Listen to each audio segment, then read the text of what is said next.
کنسوی جمهوری تلویزیون سند عالی حقوقی مملکت محسوب یافته در آن تمام جنبه‌های حیات مملکت انعکاس کرده شدند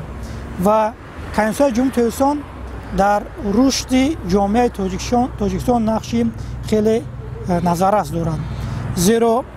کنسوی جمهوری تلویزیون انسان حقوق و آزادی‌های او را ارزش عالی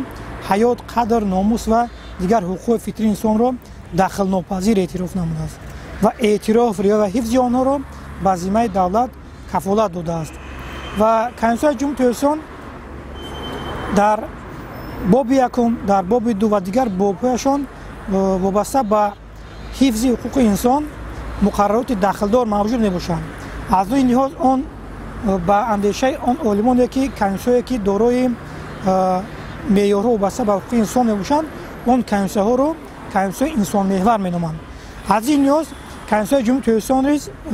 فراگیر معیارها وابسته به حقوق انسان میباشد. آن را ما میتوانیم همچون کنسوی انسان محور و کنسوی انسان دوستانه عنوان نماییم و در مملکت هر یک شخص وظیفه‌دار است که کنسوی جمهوری تلویزیون دیگر سندهای معیاری حقوقی را احترام و رعایت نماید و بهر